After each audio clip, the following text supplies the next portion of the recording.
Oi pessoal, meu nome é Miábido, eu sou do canal Só Isso e hoje eu quero falar com vocês a respeito da recriação do Ministério das Comunicações. A recriação essa feita aí por Bolsonaro, que no início do seu mandato falou que, até tentou na verdade, diminuir a quantidade de ministérios, mas agora está avançando aí nas quantidades, nos números dos ministérios de novo, totalizando 24 ministérios agora. E como na minha visão isso é uma jogada estratégica por parte dele, principalmente pelo nome que ele está colocando lá como ministro desse ministério. É sobre isso que a gente vai falar hoje.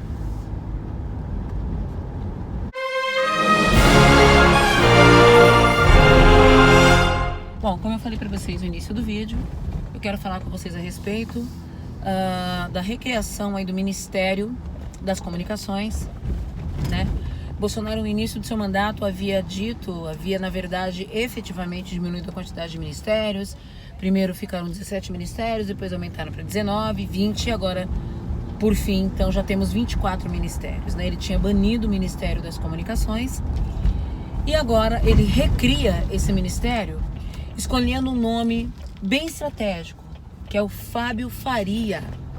Fábio Faria, que coincidentemente é genro de um apoiador deliberado de Bolsonaro, né, que é o Silvio Santos, que chegou a tirar do ar o SBT, o jornal do SBT com a Sherazade, porque ela fez uma crítica ao governo Bolsonaro, né? Silvio Santos teve a atitude bizarra, despropositada de tirar o jornal do ar, ficou um dia fora do ar, como forma de represália a Sherazade, que se atreveu a fazer um comentário, uma crítica na verdade, contra o governo Bolsonaro. E aí estrategicamente Fábio Faria, né, que é genro do Silvio Santos, e é um deputado que ele é um cara boa praça, um cara aparentemente tranquilo, que tem uma facilidade de transitar ali entre as vertentes, né, ali entre os deputados, tanto da esquerda como para a direita. Ele tem boa comunicação com ambos os lados, ali com o Centrão também.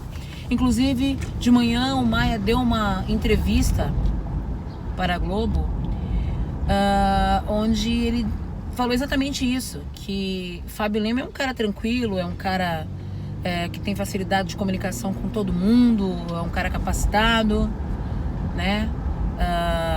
E que ele acha que ele vai desempenhar um bom trabalho, inclusive que essa indicação não teve nada a ver com a vertente política, né? Apesar de Fábio ser ali do Centrão, que foi na verdade uma escolha particular do Bolsonaro e muito assertiva, por sinal, justamente por esse perfil pacificador que o Fábio tem.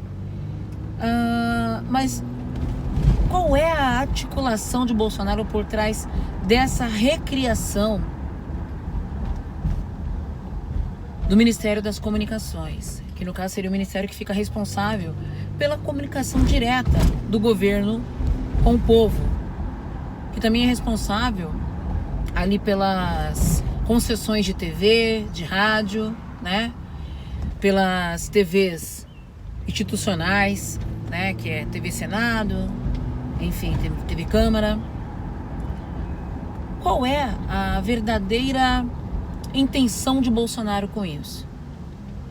Quem está acompanhando minimamente o desenrolar aí dos processos, né, junto ao Supremo, e está acompanhando também tudo que está acontecendo dentro da política, sabe que está acontecendo a CPMI das fake news. Essa CPMI que só teve início, na verdade, porque começaram a ser atacados os ministros da Justiça. Essa é a verdade, porque antes disso, muita gente, muito político, sobretudo os de esquerda, artistas, né, vinham sendo atacados, vinham sendo enxovalhados, vinham tendo suas reputações atacadas vinham sofrendo linchamento virtual e assassinato de reputação virtual também, aí pelo chamado gabinete do ódio, né? Grande parte dessas articulações vinham de Olavo de Carvalho, né? O que seria dito, toda a bancada bolsonarista fazia esse trabalho. Joyce Heissman agora também sendo investigada, ela que foi uma das testemunhas para dar início à CPMI das fake news.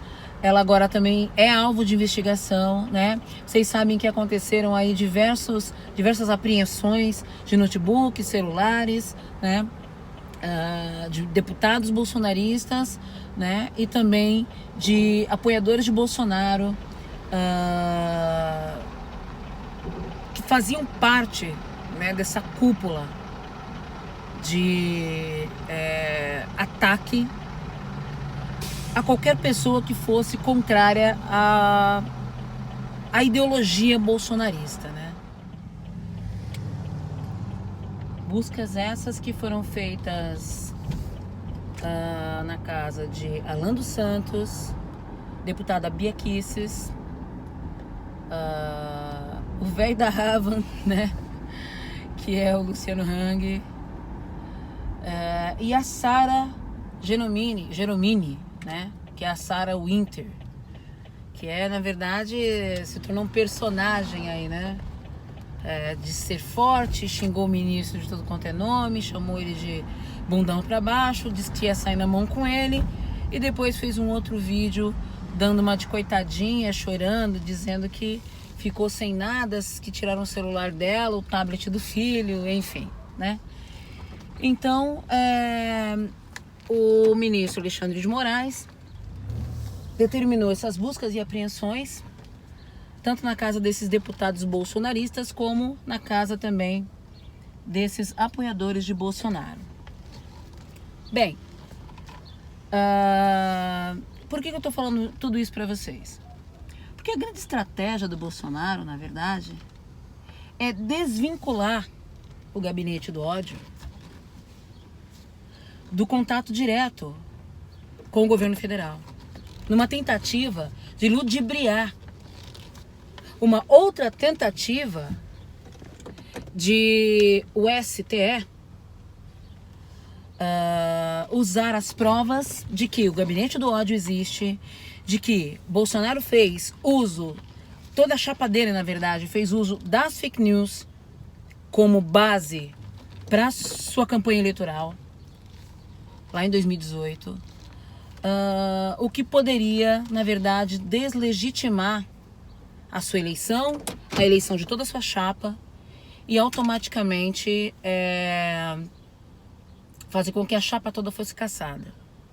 Então a tentativa de Bolsonaro, quando ele recria o Ministério das Comunicações, nada mais é do que a tentativa de desvincular o gabinete do ódio, né,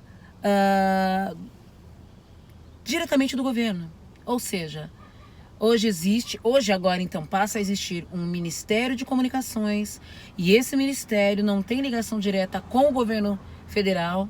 Então, na cabeça doentia dele, qualquer decisão tomada pelo TSE, pelo Tribunal Superior Eleitoral, pode ser, de repente, contra-argumentada, ou pode sofrer uma apelação, né, para que haja a desvinculação com quem quer dizer uma coisa, outra coisa. Como sempre, Bolsonaro tentando ser estratégico.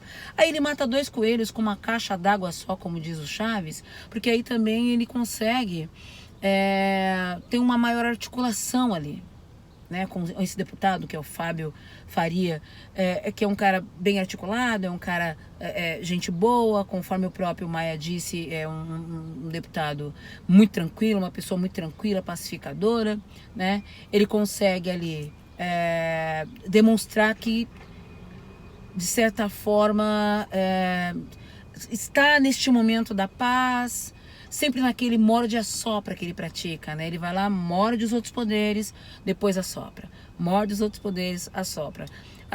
O modus operandi do Bolsonaro é 2 dias atacando, 1 dia assoprando, né? Então 2 ou 3 dias ele morde, 1 dia ele assopra. E aí ele dá um de coitado. Hoje mesmo, ainda hoje numa entrevista, ele também disse que ele não entende por que o Supremo tem tanta preocupação, tanto medo desses protestos, onde as pessoas, na cabeça dele, têm a liberdade de se manifestar da forma que quiser.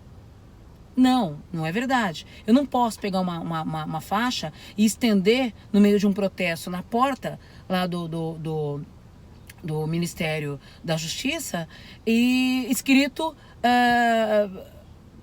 o desmonte, ou pedindo o desmonte do STF, sabe? Intervenção militar com Bolsonaro no poder. Isso é anticonstitucional. Não sou eu que estou dizendo, não são os outros youtubers que estão dizendo, os outros jornalistas que vêm dizendo, não. Isso está lá na Constituição. Esse tipo de manifesto é anticonstitucional, é antidemocrático, não pode. Então a liberdade das pessoas, ela não era total. Eu não tenho a liberdade de falar o que eu quiser da forma que eu quiser. Existem leis que restringem atitudes que são anticonstitucionais. Isso é anticonstitucional. E aí Bolsonaro vem com deboche dizendo que não entende porque o Supremo tem tanta preocupação com essas faixas, porque se de fato acontecesse, ou fosse acontecer uma coisa dessa, que aí nesse momento acabou, não teria mais diálogo. Que acabou. Mas que isso, na verdade, nada passa do que uma utopia. É que nem acreditar no boitatá. É que nem acreditar na mula sem cabeça. Eu não acreditava na mula sem cabeça, mas tem uma ocupando a cadeira de presidente. Então, ou seja, ele faz deboche, mas ao mesmo tempo ele diz, se isso acontecesse, aí acabou, não tinha mais diálogo, aí pronto, acabou. Ou seja, sabe aquela mordiscada que ele dá geladinho? Como se isso realmente fosse uma utopia, mas não é, porque o próprio filho dele cansou de falar a respeito de AI-5. Esses dias mesmo, ele disse que para nós não nos enganarmos, porque isso é conversado sim, e que hoje o diálogo não é mais se, mas quando isso vai acontecer, quando essa ruptura vai acontecer, que seria o golpe, certo? Então... ele brinca, ele e o filho dele, os filhos dele brincam, sabe? Com a psique das pessoas, dos poderes, enfim. E assim segue. Mas não se engane. Sempre que Bolsonaro age com alguma estratégia, não é ele querendo dar um passo para trás. É ele querendo passar mel na boca, principalmente, de quem tem o poder hoje de derrubá-lo e derrubar toda a chapa dele. Vamos acompanhando. Peço para vocês assinarem o nosso canal, se inscrevam no canal, pode dar like ou dislike, deixe seus comentários. Um abraço e até uma próxima.